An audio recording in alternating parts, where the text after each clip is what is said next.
ସାଙ୍ଗମାନେ ବହୁତ ଖୁସିରେ ବାହାରିଥିଲେ ଟିକେ ନର୍ସରୀ ଆଡେ ଯିବି, କିଛି ପ୍ଲାଣ୍ଟ ଆଣିବି, କିନ୍ତୁ ଆସିଲା ବେଳକୁ ମନଟା ବହୁତ ଦୁଃଖ ହେଇଗଲା। ତ ଗଲାବେଳେ ଠିକ ନର୍ସରୀ ଏଣ୍ଟ୍ରି କରକୁ ଏଇ ଗଛରେ ଦେଖିଲି ବହୁତ ସାରା ଶୁଆ ଏମିତି କିଚିରି ମିଚିରି ସାଉଣ୍ଡ କରୁଛନ୍ତି। ସମସ୍ତେ ତ ସେଠି ବସିକି ମାନେ ଫଟୋ ଉଠଉଥିଲେ, କିଏ ସୁଟ କରୁଥିଲେ, ମୁଁ ବି ଗୋଟେ ଛୋଟ କ୍ଲିପ ନେଇଗଲି। ଆକ୍ଚୁଆଲି ସାର୍ ମାନେ ନର୍ସରୀ ଯାଇକି ଆଣିକି ଗୋଟେ ବି ପ୍ଲାଣ୍ଟ ଆଣିଲେ ମତେ ଯେତିକି ଖୁସି ଲାଗେ ନା, ମାନେ ସପିଙ୍ଗ କଲେ ତ ମତେ ତା ଆଗରେ କିଛି ବି ଲାଗେନି। ଯିଏ ମାନେ ପ୍ଲାଣ୍ଟ ଲଭର ହେଇପାରୁଥିବ ତ ସେ ବୁଝିପାରୁଥିବ ଆକ୍ଚୁଆଲି କେତେ ଖୁସି ଲାଗେ ଗୋଟେ ନର୍ସରୀ ଯାଇକି ଗଛ ଆଣିବାରେ।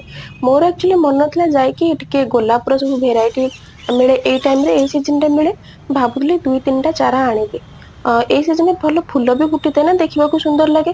କିନ୍ତୁ ଯାଇକି ପହଞ୍ଚିଲା ବେଳକୁ ମାତ୍ର 1-2ଟା ଅଛି, ଆଉ ମତେ ସେତେ କିଛି ଭଲ ମିଳିଲାନି। ତ ପଚାରିଲାରୁ ସେ କହିଲେ ଏଇଟା ଆକ୍ଚୁଆଲି ସେଲ ହେଇଯାଇଛି, ଆପଣ କାଲି ଆସନ୍ତୁ।